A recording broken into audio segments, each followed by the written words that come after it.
All right.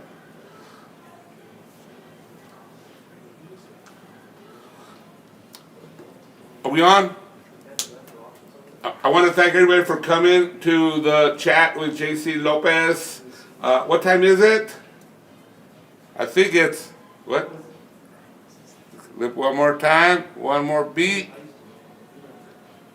What? It's 11:05. Thank you everybody for coming. I'm JC Lopez, as you all know. Thank you. Welcome to the chat with JC Lopez. Today we have a very, very, very special friend that I invited to come and join us, and he was more than happy to, and I'm happy about that. Everyone, the great Kenny Thomas. Hey, what's up, bro? How Kenny. you doing? I'm doing good. How you doing? I'm good. Thanks for having me. And thank you for coming. Good to see you. You know, I was going to go back a little bit. I met Kenny when he was in high school, in high school, coming from El Paso. I was a fat boy. You transferred to Albuquerque High School. I played for Ron Garcia, and that's when I played for Coach Holzman. Coach Holzman, that's right, Coach Jim Holzman. Ron Garcia was an assistant. I'm gonna let him tell the story. Tell us a little bit. No, I'm glad you did. No, I remember you and Ron. Yeah. So Ron Garcia was coaching me for AAU ball. So outside of that, he convinced me to come to Albuquerque High to play for Jim Holzman. He was an assistant coach. I came from El Paso, Texas. It was a great choice for me to be able to transition from El Paso to here. My parents actually let me come, so that's actually a good thing. Let me ask a quick question on that.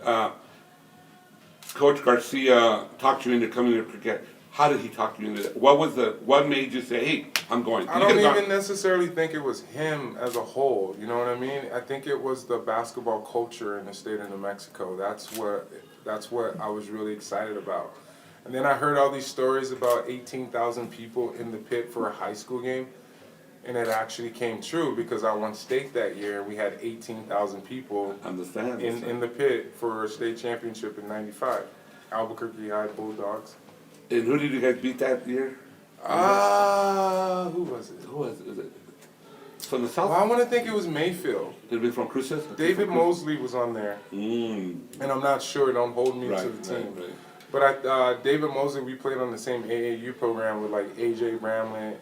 That's right. JB Bickerstaff, who coaches in the NBA now, he was on our team. You had a kid from Colorado too, I remember. I don't remember. Whoever that was. I remember Ron had that team. You guys are tough. Yeah, you guys did good in the nationals. Yeah, so I was playing for Rocky Mountain Stars. And then I went to Flight, where Vince Garcia that's where I actually started that program with his kids. Yeah. So I was a part of that program since I was like 14. Upper division there, yeah. Because I know Jeremy, my son, played with Flight later on, a few years after you, so they're with Alvin Broussard and Alfred Sanchez, good kids. So when you came to Albuquerque High, and Coach Halsman, I'm the legend, So when you got there, you adapted right away. It was good. It was different. It was a different culture. Coach Holzman was the coach to the point to where you had to shave your facial hair. So I had a little goatee, little facial stuff, and he's like, "You got to shave it." So I shaved it one time. Only shaved it one time. It's just the culture at Albuquerque High was one of those cultures to the point to where they were used to winning. When I was in El Paso, Texas at Austin High School, there was no culture of that kind at all. So the fact that my parents allowed me to be able to come up here to Albuquerque and go to school, Albuquerque High was amazing. Perfect. Yeah.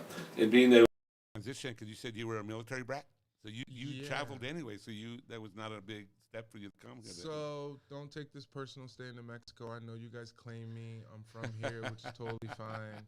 But I was born in Douglasville, Georgia, where my parents are from. It's like, it's west on Highway 20, about 40 minutes away from Atlanta.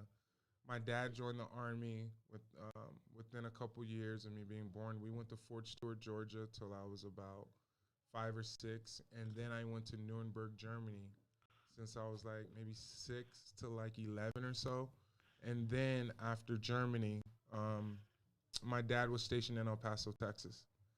And that's where the whole basketball and football stuff started. I stopped playing football as a freshman. My high school coach in El Paso, Texas, got mad at me because football is before basketball, Right, so in I Texas. wanted to play football. So after that, I never played football anymore. So it was always a basketball culture That you grew up in. and that I grew up in. Did you were you tall growing up as a kid? I mean, as a kid, like 10 years old. Were I you was bigger fat than too, bro. You were Come on, you remember how big I was? Yeah. Well, yeah, I guess, but yeah, you were. But to me, you were just a big boy. You were just a just a ball player. You're a ball player. I carried it well. My dad's about 6'4", 6'5". My mom's about 5'10", 5'11". Yeah. So when it comes to being big, yeah, I was a big boy. But at the same time, there was a lot of things that I went through to evolve, even in college when it came to losing weight and things like that. And we can go into my pro career later. Yeah. But there was a lot of things there I hired my own personal trainer. Did you? So yeah, he cooked, he ordered my food, he did all kinds of stuff for me. After you signed your contract? Yeah, after I signed with the Houston Rockets in '99. You were big at UNM, but I don't remember you being fat at UNM. I carried it pretty good, man. Yeah. I think I had a lot of weight. I have big legs. Big bones. Yeah, so I think I carried it pretty well. I even did in high school, I think. But it was baby fat, Right. And I think it was one of those chances to where I wasn't fully developed, and then I took it to the next level to develop my body into the pro that you became. I became. Yeah. How did you end up getting on that AU team? Like with all them, how did they find you then? So there was a group of guys from El Paso, Texas that I played with. They were the Lucero boys, and their dad coached us, Brody. So I was playing on a team from El Paso, Texas, when the Rocky Mountain Stars, which was Ron Garcia a little later, and then I went to Flight. Those core guys were the ones that helped me start the whole foundation with playing ball in El Paso, Texas. So that's kind of how it started. Right. And then I got seen by the Rocky Mountain Stars, and it just seemed like a better situation. And then one of the brothers, the older brother, actually came with me, I think, and played, if I recall. It's been so long. Came with me to the Rocky Mountain, and then I just kept grew going. From there. Yeah, I remember you were the first guy that when Ron brought over, and Ron got that reputation of recruiting high school. I remember. I mean, yeah, but it was good. No, it's all good for the kids. It's all about the kids. I think he did that before, though, as far as when it came to recruiting. Yeah. I mean, if he's smart enough to go out and get players that are willing to move and play for him, it turned out good for me. Yeah, I'm not complaining. No, you know what I mean? No, yeah, I could have went anywhere in the country for college. People don't probably know that Dean Smith was going to come to Albuquerque and eat lunch with me, but I committed to the University of Mexico, so that didn't happen. Right. So. And I actually don't know the last time that why you committed to New Mexico, it was that 18,000 people, like you said. They was just a fan, like, wow, what a fan base. And it was a high school game, man. I had 18,000 people. It didn't seem real. Yeah. It just didn't. Yeah, that's good. So as you came 1 year, played here only 1 year, right? 1 year at Albuquerque High. Then you got to go to UNM. So when you got recruited to UNM, we'll go to the UNM era. Who was a fellow freshman with you? Who came with you during a freshman? Who was it? Was Lamont long there? No, he wasn't there yet. So I was the only freshman that came in that year. Marcos White, I think he was a walk-on. Oh, okay. Young point guard, small guy, huh? Yeah, little point guard. Yeah. But I played with Charles Smith, Clayton Shields, David Gibson, Royce Only. That's just my first year. That's a heck of a team. And then I played with guys like Lamont Long. And he came, Robinson, who was the point guard. Kavasi Franklin. Daniel Santiago, who actually played in the NBA for a little bit with Milwaukee and a couple other teams. Who else?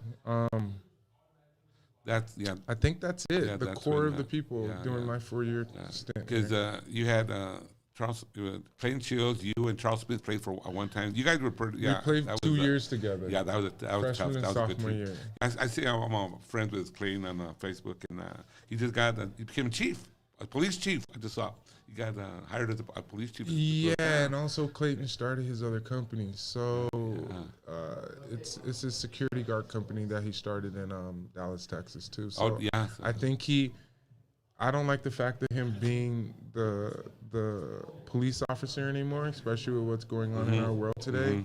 It seems what he's doing by transitioning into other things is awesome. Yeah. I think that's the best route for him. Good for him.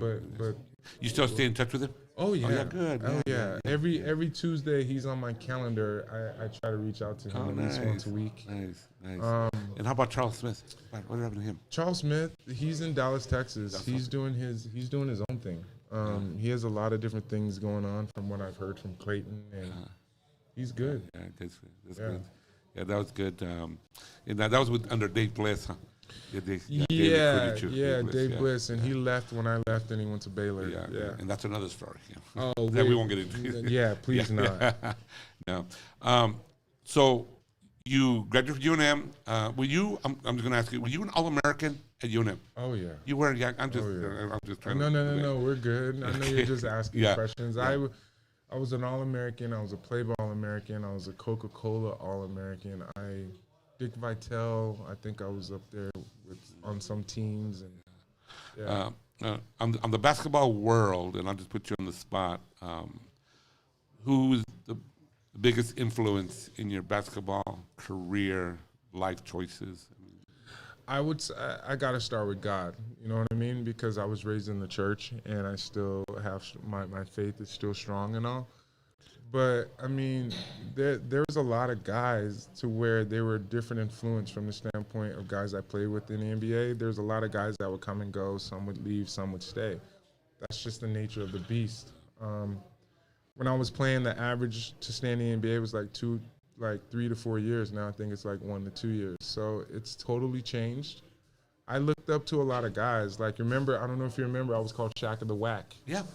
So I looked up to Shaq. Charles Barkley came in here for preseason games and all that when he was with Phoenix and with the Rockets. And being able to see how that was, I think that was a tremendous opportunity for me to just get a feel of, like, scraping the surface of, like, kind of what the NBA would be like. Did you know you were going to go NBA? Oh, no. I didn't even think I was good enough to go to college, man. Really? I just didn't know. And then as it got closer to being able to go to college, and then all of these schools started coming out of nowhere, I had a great senior year, right? I had a great summer right before my senior year, and all these colleges just started coming like you would not believe. And I don't regret any of my choices as far as picking UNM. I think it was the best thing that actually ever happened to me as far as picking UNM. All right. Okay. No, go ahead. I'm just trying to get. Yeah, remember you have to go to Facebook. Sorry. No, you're good. Talking to Jimmy Chan here, my producer. How to get on this? I don't know either, man. I'm about to start my podcast, so I totally get it. I'll let him do it for me. So when you ended up seeing these pro players when they came in, and you just started seeing, boy, it could happen in your life, because I mean, you were preparing your future, right? I mean. Oh yeah, I mean, just being able to be in the NBA. Are you talking about being in the NBA or preparing to get to right when you got there, right? Like. I mean, I was there. I got drafted. I wasn't going anywhere. I think it was just a matter of trying to get settled in, and to seeing what the NBA was gonna be. And I got settled in, and everything was actually really, really nice. I got settled in. And did you? Were you at the draft? Were you at the draft? No, I was actually at Rudy Chavez's house, who's going to come on here in a minute. Jimmy or Tim. We're hearing all you guys in the background. Sorry. Okay. All right. Huh? Okay. And I got like a delay. I got a delay on here. Okay. So I was actually at Rudy Chavez's house. We had a little get together when it came down to the draft.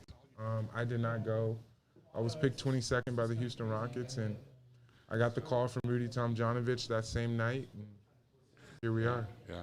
So you watched when you were pulling out, and the Houston Rockets picked. Yeah, they took me 22nd pick. The first round. First round, 22nd pick, and I was just waiting for my name to be called. It got called, Interesting. and Nice. next thing you know, they're telling me what I got to do and when I got to report, and yeah. Was Rudy always your buddy way back? Oh yeah, I've known Rudy yeah. since Albuquerque High. Yeah, we're gonna have him on the air later.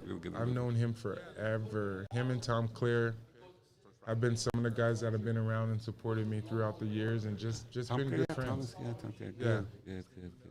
You know, back when you were playing with Lamont Ron, you played with Lamont 1 year, 2 years? I think 2 years I played with Lamont. I think my junior and senior year. Yeah, I got to know him and know his dad real good. Yeah, Leon. Leon, I really love Leon, bro. We hung out. You know, I guess he passed away a few years back. Yeah. I do remember that. Yeah, I didn't know he had died. You know, I know he's back in Phoenix. You know, then yeah. I'm like, oh, it's unfortunate. I follow Lamont on Facebook. Yeah. Seems like you're doing well. I'll tell you. So we'll get. So you got drafted. You Houston Rockets. First thing you did is what? Thank God, and then what? I went and got ready in Philadelphia for the season. My agent took me up to Philadelphia to where I was training and playing with Allen Iverson and all those guys, and in the summer, local guys that were up there, just to get ready for the season. It was a matter of getting ready for the combines that I had to go to. I went to a couple of them, but at the same time, I tore my calf muscle that summer, I think. Then the Rockets still drafted me, which was a blessing. That was good. Yeah. That's good. Yeah. You, like, when you got to play with those players, Iverson, all them, how did they treat you? Well, they treated me good. I mean, yeah, everything was good. Yeah, everything was all good. Yeah, it wasn't like, oh, I got from New Mexico. I don't know if he's any good or not. No, it had nothing to do with New Mexico. It was. I was already on the Rockets when I went to Philadelphia, so I don't think that had any. Oh, play. you're ready to get pro. You're ready. Yeah, I was already 3 years in, and then I got traded to Philly. Then I played my 4th year under contract, but then I signed my big contract in Philly. So that was nice. Yeah. What when you signed your big contract, how many friends and cousins came out of the woodwork? Oh, they were already still there. But it's a tough situation. It's a tough situation because you got to maintain and see and monitor, and at the same time, family's gonna want what they want, and you can't give them everything that they want. It's just part of the situation. Yeah. Did somebody, your manager or you have mentors that was helping? It's different. I mean, you get thrown into something, it'd be hard. I had my agent. I had people that were around me, supporting me from that standpoint. But it's family. You just gotta learn how to say no. Yeah. I didn't have a problem saying no. Trust me. Right. How did you find your manager? When I was here playing in college, there was a guy that was always coming to see me throughout my career. And he ended up working for another guy that was out of D.C. I was being loyal by sticking with him because he was one of the first ones to come and see me. So I signed with him. Oh, nice. So, yeah. And all worked good? Although they were your manager for all the years you played? Oh, it worked out great. Good for you. Worked out great. Yeah. How did you feel that when it became a business where you got traded? All of a sudden you were... let me tell you. I was in Houston, and then I was getting ready the night before game. I took my nap, did my pregame meal, all of that. I woke up like around 4-ish to get ready to go to the game and all that. I got a phone call from Rudy Tomjanovich, and he told me I had been traded to Philadelphia. And it was right before Christmas, like a month before Christmas. So I had to go report to Philadelphia, take some clothes, meet them on the road, play, and then when there was some downtime, I went back to Houston to get some more clothes and things like that. And then I basically was there. Yeah, and then what's so nice is that the organizations, when you're traded, they move you and your family and your cars and your clothes, and they move all of that stuff to your new location. Interesting. Yeah. Nice. Did it come like out of nowhere, or did you kind of have a feeling you were going to get traded, or? No, it just happens. It just happens. I didn't have something in my contract that said that they had to let me know that I was getting traded. It's all about what's in the contract. Yeah. So I was traded. And do you know who you got traded for? Jesus, you're asking me questions that was so long. Yeah. James Posey and I think Mark Bryant went to Denver, and I think Houston. I don't even remember. It was a trade between Houston, Denver, and Philly. Oh, really? Yeah, let's just leave it like that. Interesting. Yeah. Yeah. So, and how long did you play for Philadelphia? I was in Houston from 99 to 2001, 2002, 2002 to 2005 I was in Philly. 2005, 2010 I was in Sacramento. Of all the teams you played for, 3 teams? 3 teams, yes, only 3. Would you like All to of them. All of them. All of them. Good Are you answer. kidding me? Good answer. All Good of answer. them. Yeah. And who do you consider the best player you ever played with then? Me. Who's Me. second under you? Me. I'm just kidding. No, I mean, like point guards. I mean, you got to have the guy that point guard give you that ball too. Man. You got to understand, I played with Steve Francis. I played with Catino Mobley. I played with Allen Iverson, who was not the point. He was more of a 2. I played with Eric Snow with Allen Iverson, who was more of a general that controlled the floor and got everybody in their places. Mike Bibby, played with Mike Bibby. He was a general. Like, I played with a lot of great point guards, but I played with a lot of great players in general because there was a lot of guys that came on 10-day contracts that should have stayed, but it just wasn't right the right fit. When you watch the games now, the game changed? Has it changed at all? Oh, yeah, it's changed a lot. On top of all the money they get. Yeah. Back when I was playing with Allen Iverson, like he was the highest paid on the team, making like 20-something million. Now you got like 3-4 guys making 20 million, and then you got one guy making like 30-40 million. Just the fact that the NBA has been able to evolve and get these kids more money is awesome. And at the same time, it's a totally different game compared to when I played. It was more physical. And now it's more like, okay, well, we got to get points up. So that's where the three-point line comes in. And they're even talking about moving the three-point line back because Steph Curry has came in and made a totally different situation when it comes to shooting. Now they're basically damn near shooting at half court. They can make it. I mean? They can make it. So I think the game is changing, and I think fans want to see more numbers up. So I think that is just the way of the game right now. Could it shift? Yes. But there's a lot of guys out there that are like 7 feet tall that can stretch the floor and shoot, which you didn't really have that back in the day when I was playing. Yeah. 4-point line. Yeah, right? They might even make a 4-point line now, which might be damn near at half court. Yeah, I would be fine with it. That'd be good. It would be insane because those guys would be making all those shots. Yeah. Like the Bucks, 50 years ago, I just saw 50 years when it was Lou Alcindor was playing with them back in the day. 50 years, they win it now. Did it get more equally balanced teams, or there's still that super team that's out there? Come on, man. There's super teams, period, now.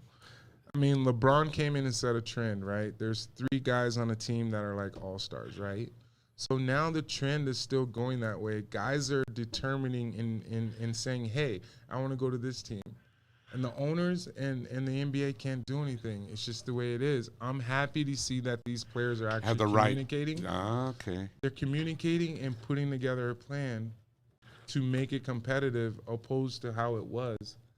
You only had one all-star on the team, you know what I mean? And then next thing you know, the NBA is totally changing and evolving, and it's always trying to get better, I think. They're even creeping into doing stuff overseas now, which I was not a part of. But it's nice to see how the NBA is doing so many different things that's more beneficial for the players instead of it being beneficial for the owners. Well, yeah.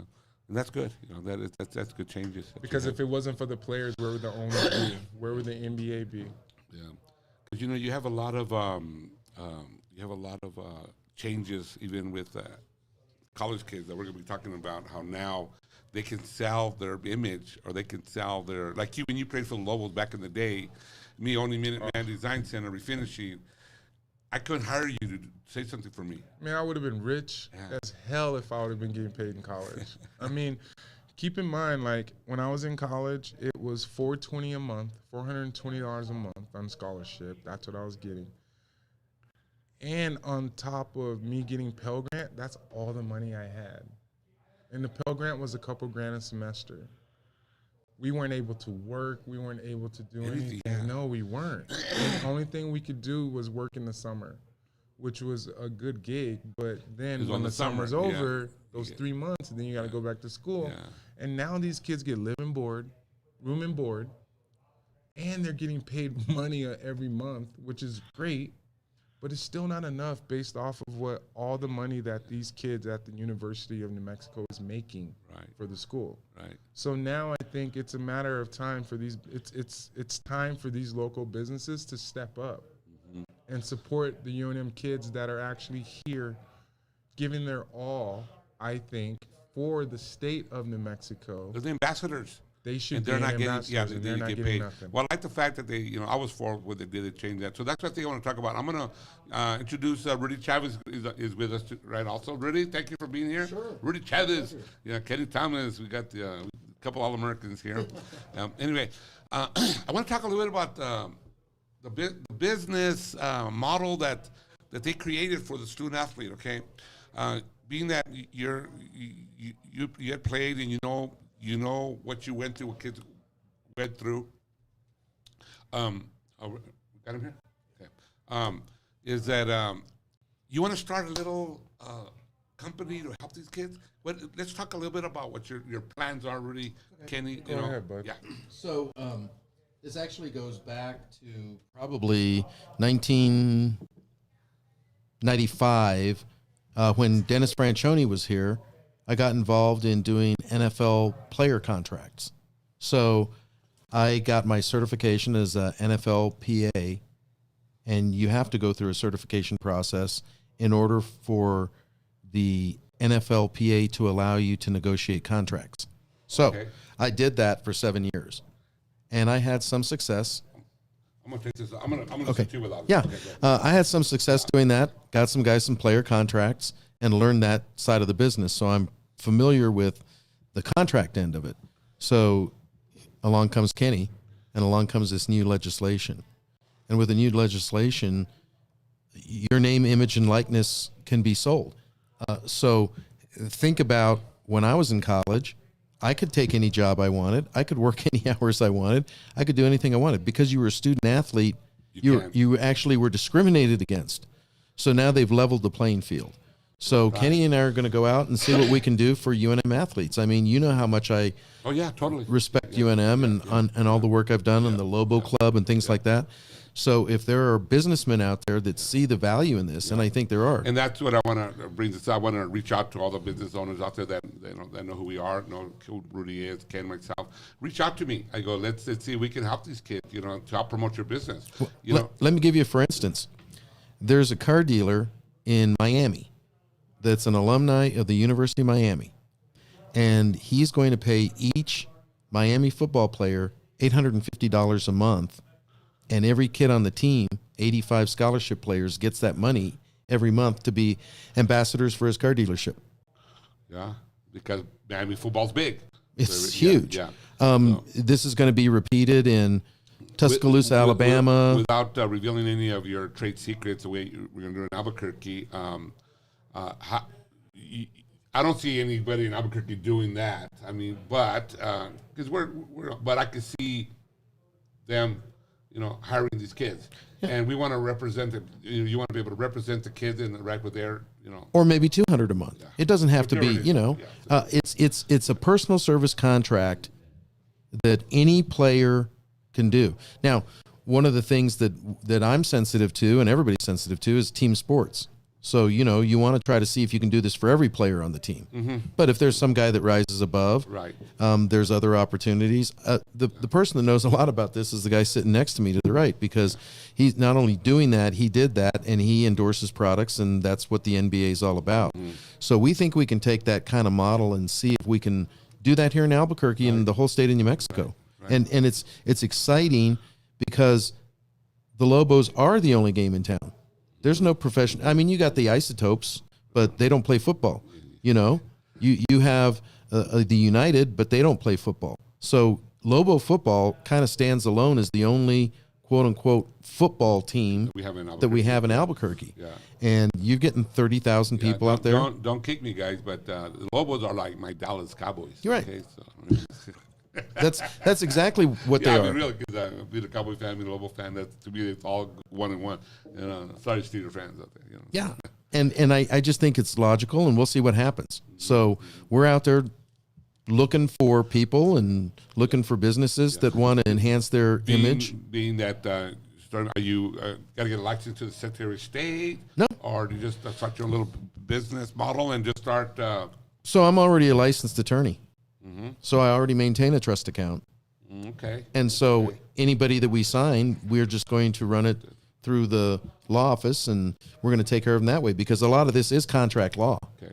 And it's not rocket science. It's just finding the right fits for people, and seeing what the market is. Right. There might not be any market for this, but that would be disappointing. Rudy, give me your phone numbers. I mean, if Sure. any business owners out there that might be interested in knowing more about what we're going to be doing, what is your phone number? 321-4567. Area code 505 321-4567. It's really 1, 2, 3, 4, 5, 6, 7. You count down from 3, you count up from 4, and my phone rings. And Kenny, you want to give out your number? And anybody want to reach out to you maybe? Well, if somebody wants to get a hold of me, you can reach out to me through email. Okay. Kenny@KennyThomas.com. You can actually go to my social media.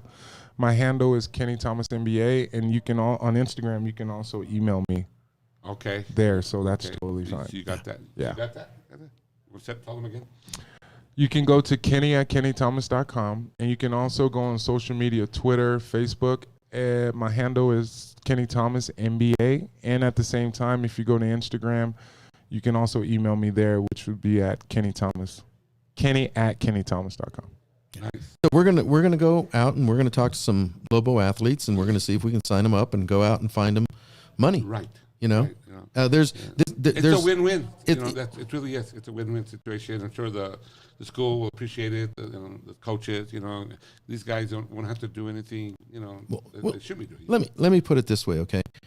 When Kenny was playing, the only person that could really have any contact with him was his lawyer, and I was representing Kenny back then. Now, you take a kid, if you wanted to take him out to dinner, and take pictures of him saying, "I'm eating dinner with Kenny Thomas at this restaurant," and you can pay the kid to go have dinner with you and be your ambassador for Minuteman. Okay. And you can use his name, image, and likeness, and he can make money, and he can use his athletic ability and his position here at the University of New Mexico to help himself. And a lot of these guys, let's face it, come from very disadvantaged backgrounds. So anything we can do to help them, it's totally win, Chris. Let me go devil's advocate on this. Okay, do you feel that sometimes destroys a kid's? Say I'm playing with Kenny Thomas, and I think I'm a stud too, but he's getting all the endorsements, and I'm not getting any. Like, what's wrong with that picture? I mean, do I feel bad? Would it go back on the court for me? Like, well, I mean, I don't know. Just You want me to? So, I mean, it's one of those things. It's like the NBA, right? It's like, how many guys do you see that gets the huge commercials? yeah. How many Chris Pauls are there doing State Farm commercials? Yeah. So now it's one of those times to where if these local businesses say they are Lobo fans and they love Lobo sports, why wouldn't they invest in Lobo kids to give them an opportunity to support them, which they're playing for a university that they support? right. And it's a tax write-off. And yeah, most of these businesses, they have advertising budget. Yeah. So what you're doing is maybe moving some advertising dollars from one area to another, but this is actually philanthropic. It actually brings the community together. And most kids, I think, have already been through those experiences already. They know who the stars were in high school, and in high school, maybe you didn't get money, but you got the girl, okay, or whatever it was. For female athletes, I think this is phenomenal. I mean, you look at a kid like Jaden De La Cerda.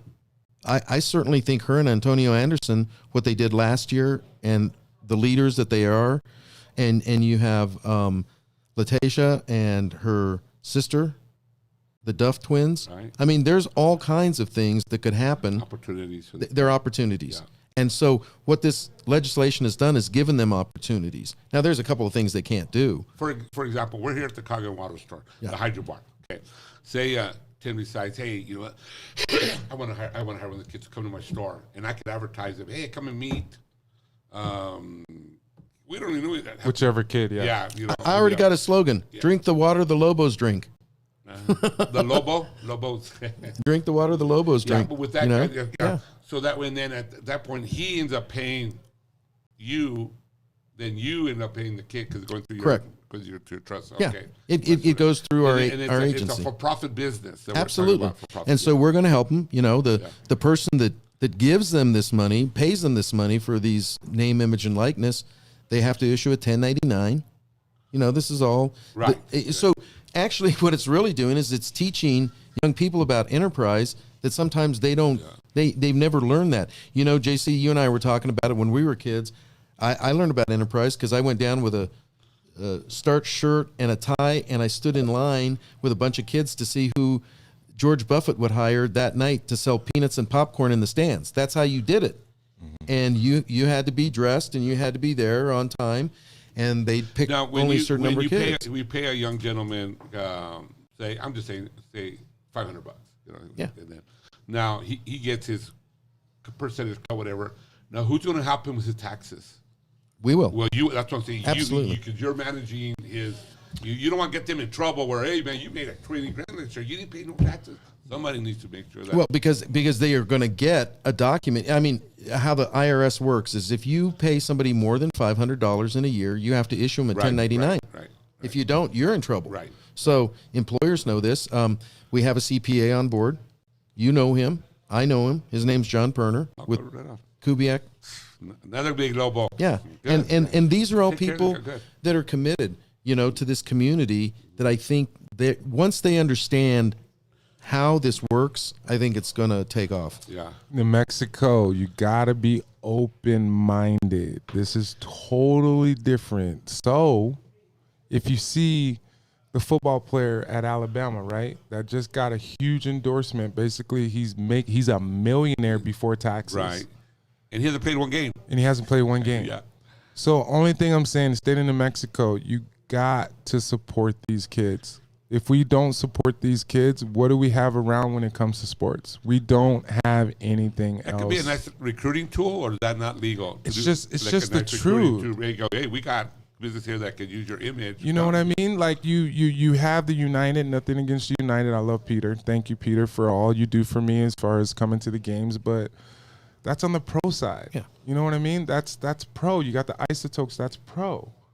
These kids, these people that are already part of those two organizations are getting paid somehow. So why not allow these kids that are in college to be able to have more money in their pocket? Right. No, Because they don't have that much money, and people don't realize that they barely get any money. And then here they are having to get Pell Grant and this and that money that they might have to pay back. We could just eliminate that to a certain extent. And once again, it's a tax. Well, it's about time. I like the new rulings. I was glad when I heard it, when I saw it, and you know, it started years ago, and they finally came to be. I read something, an article about NCAA that the head guy he was always against it, but now that it's here, he feels that just change, just go with the change. You know. Well, here's the thing.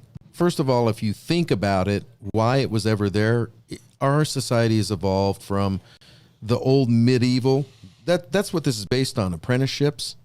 You don't get to be a blacksmith until you've been a blacksmith's apprentice. Right? You don't get to be a journeyman electrician until you've been a helper and you go up through the ranks. Yeah. Okay?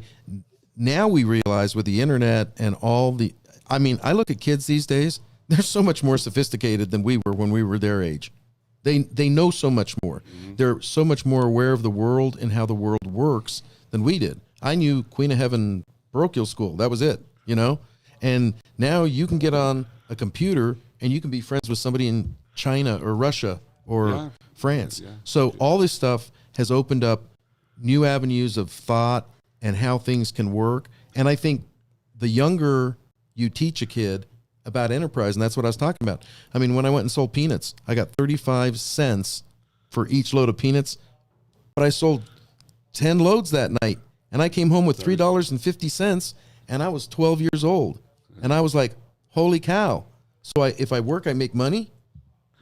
Yeah. Then that's what you want to your teach people. future is. Yeah. Yeah. And when I was at your alumni game last week, and the Lobos were there, the new kids, and nobody knows them because it's been the pandemic. Nobody showed up last year, and then the new kids they recruited this year. And I walked and I kind of introduced myself to a few of them, and it was so how old I'm getting. I saw these kids were kids.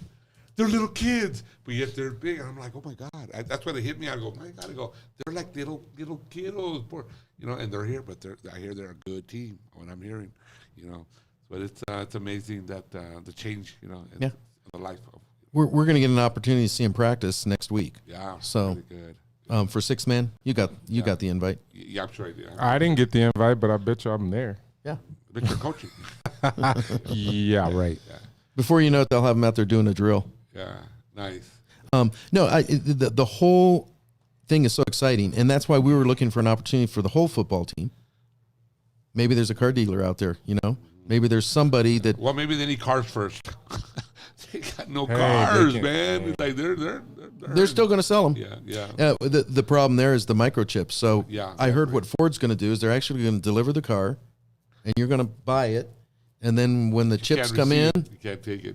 They plug it in and they come get your car. Yeah, it's funny because I never thought about that, and I bought a new car last year, and now all of a sudden there are no cars. Yeah. So. So when are you going to launch this new business? Well, we've started. It's a soft opening, and we're just going to start talking to players now. We have our contract in place. Kenny and I have met, and we've got a pretty good idea of how we want to do this. So he's a person that knows a lot about this business and has been through it, and I think and knows a lot of people in Albuquerque. So I'm hoping that will help us open some doors and understanding of what we're about and what we're trying to do. And being that you already were a pro, you did, so now it's even open up for you too, huh? To be able to use your brand. Yeah, if these companies want to use me, I'm right here. Yeah. I say use me. I mean, it's the truth. Partner up with you. I mean, I'm creating opportunities. Everyone knows you except one girl, so we're good. Yeah, got that right. And that is what name, image, and likeness is. Yeah. I mean, Kenny and I have been hanging around since he came to UNM, and there's nowhere where you can go that people don't recognize him. And it's funny because people come up and they're like, I know you from somewhere. Yeah, that was good. That was good. Yeah, that one, we're here at Hydrobar, this one lady's putting water in. She kind of knew what she did know, and we told this exactly. She's like, oh, yeah. He's like, no, you don't know. You don't know. But it's good, but it's like, they know, but they don't know. And this is why it's so important that we launch this and do this, because there's so many kids that want to come here that if we give them the same opportunity that any other university does, then why wouldn't they? Why wouldn't they? Exactly. It's funny because when you look at the legislation and how it rolled out, it was only the states that had SEC schools and New Mexico. Mm-hmm. So we were the first, actually. Right. Then they all opened it. Now the NCAA has said, well, we have this kind of interim rule. And the interim rule is we don't know what the rule is, but go ahead and do name, image, and likeness. There's a law passed here in New Mexico, that's right. Yes. That's right. So there is a statute, and it controls how this whole name, image, and likeness works. I'm familiar with the statute, and it's pretty straightforward. And Antonio Momayestas and Mark Moores were the ones that got that together. And I mean, bipartisan. Yeah, you look at what's going on in New Mexico with the space launch. There's money there. It's just a question of time when we get the right person. Maybe Virgin Galactic wants to sponsor the Lobos into space. Hey, you never know, man. And at the same time, we got to keep in mind that this might help bring other businesses here. Yes. Mm-hmm. And I have some connections to where other businesses want to come into this market, so that's where I'm going to offer different things to the Lobo players as well. Yeah. And that's good. And it's just not basketball or football. It's all of them. Golf. Yeah, all of them. Yeah. Every sport, man. We're trying to get them all. Why not? Yeah. And then what's so crazy is, like, as we grow, I think there's going to be plenty of opportunity for these kids to turn right back around and mentor more kids. You know what I'm saying? Yeah. And then they get me to a certain extent to where I'm mentoring them as well. So it's kind of like things that come with it that we will be letting people know as well, because it's not like you're just going to come and sign up under our agency and we're going to go out and then there's no more communication. We're going to build relationships with these kids. Mm-hmm. and at the same time try and help them progress to be able to get ready for life after basketball. Right. And this is like that learning lesson, like Rudy said, to jumpstart that education perspective to where they know that life is not just about sports. Yeah, because a lot of the alumni, like Hunter Green, George Scott, they've done well staying here in Albuquerque. Oh, yeah. So more there's more names, but that comes to me. No, and I've talked to them, and they come to New Mexico to play sports, but they fall in love with the place, and then they decide this is where I want to live. Yeah. There's all kinds of guys that you look at. I mean, Mark Morris was living in Maryland. He was originally born in Espanola, but now he's back here and he's serving the public in the legislature. Right, and Scott Cregan is the other one that comes to mind. Scott was from California, came out here, and now he owns Graphic Connection. So that's why I think sports are so valuable. They have done so much for this community. And now you got a guy, our football coach, that I can't say enough about what Danny's doing. Oh, my God. He came up to me at the alumni game. I'm like, whoa. Who's this guy? Whoa. It's not even a matter of who this guy was. It's the way he acted towards me. He was like, yo, Kenny, I appreciate everything you've done for this state. I appreciate everything you've done for this school. If you need any help, you let me know. I was like, whoa. That's the first embrace. That's the first time I think I've been embraced from a Lobo football coach. Nice. So it actually felt good. Yeah, so good. We'll see what happens. Yeah, I'm definitely going to some football games this year. Definitely. Yeah, and it's right around the corner. Don't sit next to Rudy though. No, we retired that persona during the. Do we? Yeah, during COVID-19. We'll see. And if I am sitting by him, who's gonna come say something now? I wish they would. No, Rudy, you're a legend in your own. In my own mind. No, your little circle. I mean, everybody knows Rudy. Everybody knows Rudy.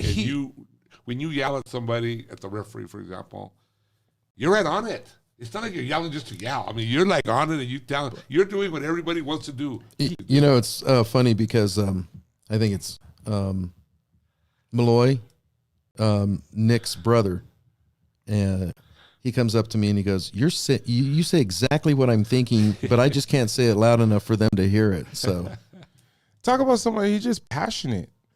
He's passionate about Lobo sports, period. And it's not football, basketball, the bigger sports. He's very passionate about Lobo sports and the university. You got it. But and somebody goes, well, you went to Michigan, and I said, yeah, but I don't live in Ann Arbor. Okay, that's the difference. Right there, boy. Yeah.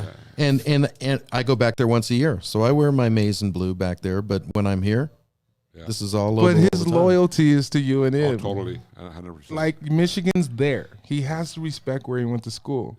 But the fact that this guy got out of New Mexico to go better himself, and then he came back and he's still pushing the red, white, and gray and blue, or whatever we want to call it. It's and I'm not just saying it because he's here. He speaks it and he preaches it, and you know what you're gonna get. And if people don't like it, they can just shut the hell up for all I care.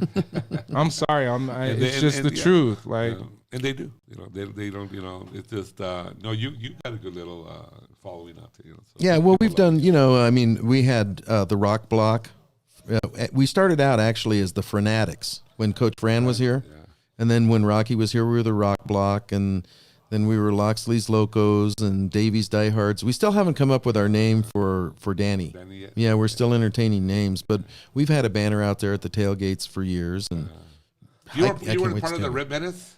Yeah. I actually was. I was their attorney that helped him copyright that name. Oh, okay. So now Bandito's moved on. He's got his PhD in sociology. And he's out there helping the community, Leroy, but he's going to be back there. The funny thing about hiring Danny is how quickly people have realized it's time to get behind the team. Mm-hmm. One of the saddest days of my life was Bob Davies' last game. There couldn't have been 2,000 people in the stands, and we just can't have that. And the way you build it is, I think, the way they're building it. Well, I agree with you too, because they needed somebody that was from here, that really believed in our culture, that believed in who we are, how to recruit back, local kids, and I don't know why we go out of our way to destroy our own programs. It's not that. I don't understand that. My only observation is I think we've hired people that didn't understand New Mexico. That's my point. In leadership positions. That's exactly my point. See, this is exact. See, he said what you wanted to say. He just said that. Yeah, and That's why they sent me to law school. yeah.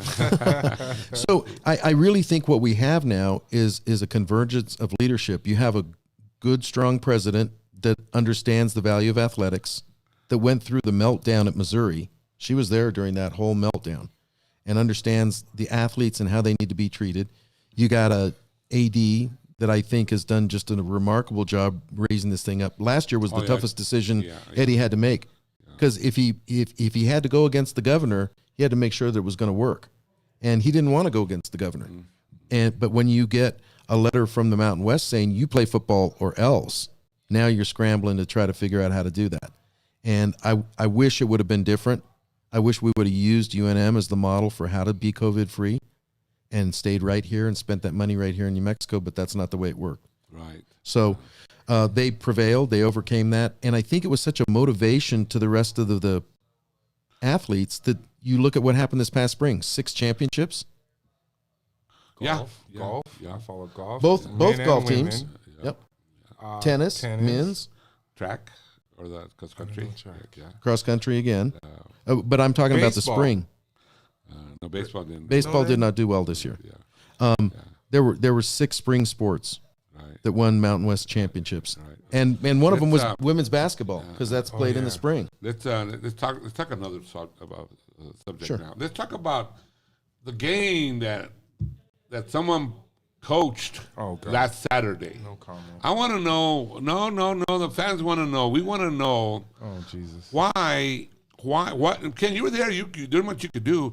What happened that we were up by that much, by 23, and ended up losing by 1? I mean, I didn't watch it, but I'm like, what happened that day? Me and B Mace, B Mace and Ryan Berryman, I think we did a great job. Obviously, we weren't perfect.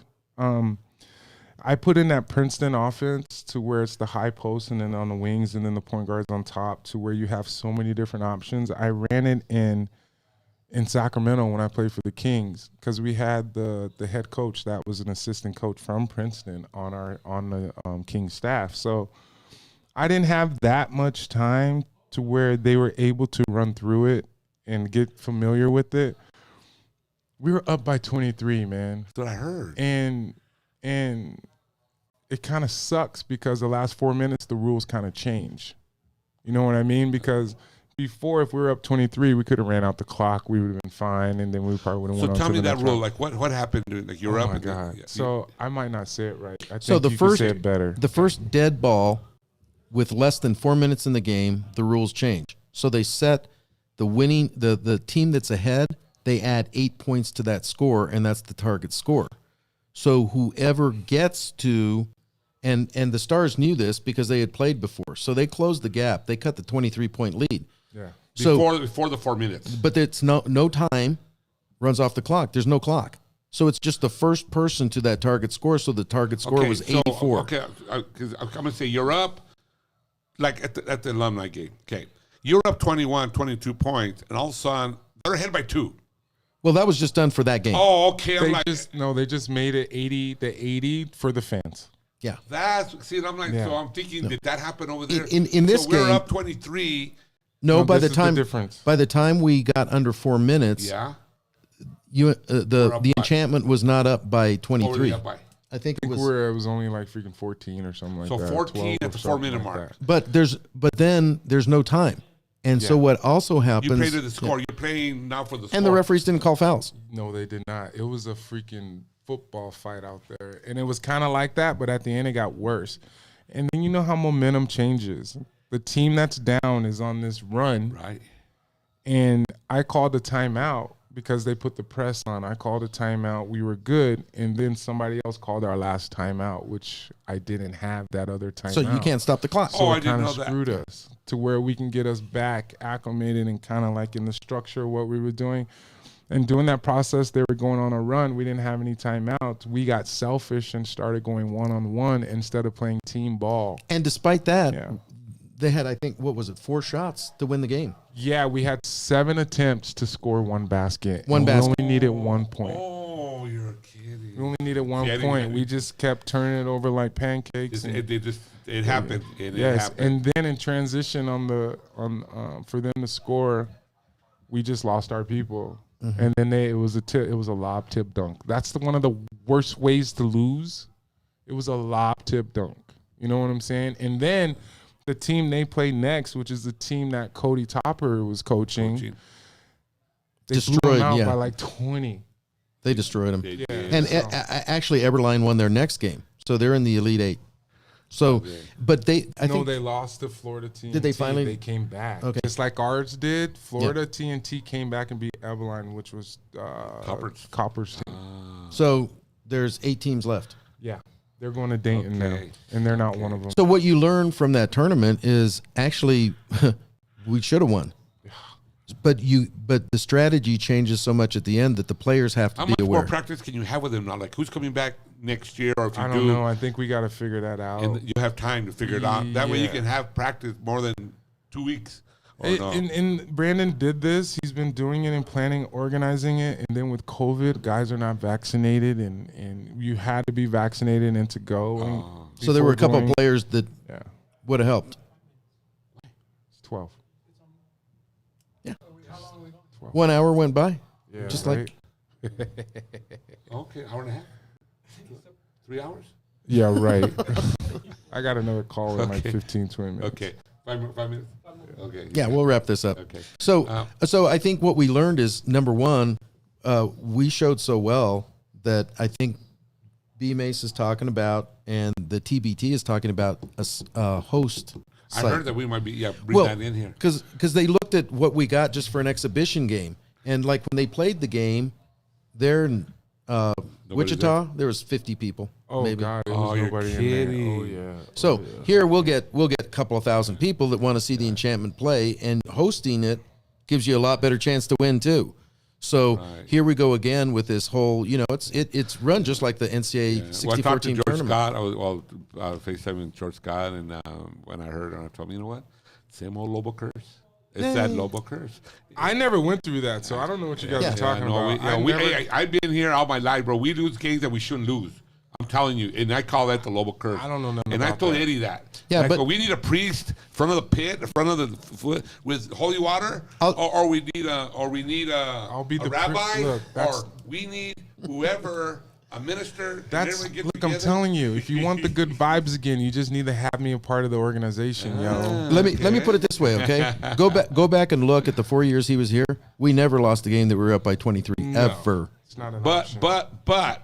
but with that said, when you were here, how many NCAA tournament championships did we have? all 4. No, NCAA. No, we made Zero. My point is, we lost that game before the last game that you lose. There's always a game played we should have won. Georgetown, We should have bro. won. We should have beat them. We're not beating Georgetown. We lost should by have beat 30, them. bro. We should have beat them. They collapsed on me. We lost by We should have- 30. we should have beat 'em. You're over exaggerating.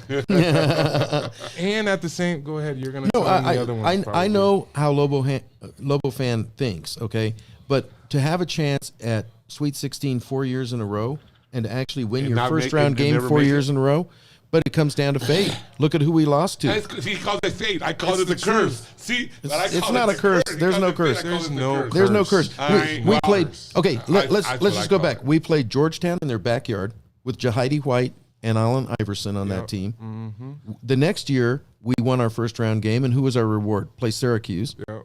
Third year, we won our first round game. What was our reward? Play Louisville in their region, Yep. and we lost by 1 point, and we had the winning shot, Yep. and they ran the play So backwards. who would you rather have played? It doesn't matter. No, it's just who That's you my play. point. It's just who would you rather play. be? Yeah. That's just how the tournament I works. call it. See, I called it the Okay, Lobo curse. fourth- They gave us Louisville the first game. Fourth year- Georgetown the first game. Fourth Like, year, what? no, let's finish. Fourth year, we won our first round game against Missouri. Who did we play our second round? Ray Allen and Connecticut, who won the whole thing. They won the championship that year. So you don't beat the national champion. He's right. He's right. I know this guy has a history. I agree with This everything guy- he just said. Yeah. And then look at Alfred. They were a 3 seed. They got knocked out by Harvard in the first round. That's my point. The Lobo curse. But it wasn't a curse. I'm like, Alfred, not a curse. Fullerton, when they beat us with Elmer Wake in the day, what? I mean, they came home. now, with a final. okay, I'm like, what? we're going to have to go an I go hour way on back, that one. so see. We're going to go an hour on that one because I know the It's backstory. not a curse. What's it called? It's called not playing hard. or I mean, you knew all First round Harvard, you got outsmarted. Yeah. Got outsmarted. All they had to do that game is take Cam Barstow off Rivard and put Chad Adams on him, and he wouldn't have hit those shots from the corner. But Alfred wouldn't do it. He was stubborn, and you've heard all the rumors about what happened with him and Snell before the game. Yeah. Then the following year when Neil has a team over there, and I think we're in Kansas City, we're going, we got Stanford. Yeah. And I'm like, early on they killed us, but we came back. We came back, and we still couldn't finish the project. Here we go again. To me, but I joke about it. But You look serious as But hell. I'm serious about it. I joke about it, but I'm serious about it. Our time's going to come, and when you have a good enough team, you're going to win that second game, or you get a call, or you get to play in a place where your fans can be there. So. I mean, the first year, I think there were 100 Lobo fans in Richmond, Virginia. Oh, we had. Oh, yeah.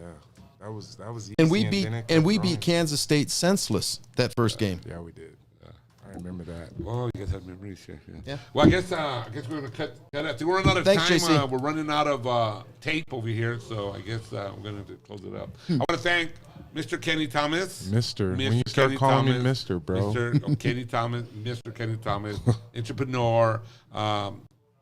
The future is bright for you guys of this business that you're proposing with these young men here.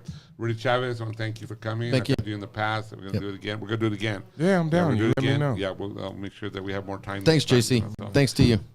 thank you for joining The Chat with JC Lopez. I'll see you guys soon. Peace out. Shit I do for you. That was fun. Lobo curse. There's no Lobo There's curse. no curse. We just got beat. and We get beat all the time. I didn't do it.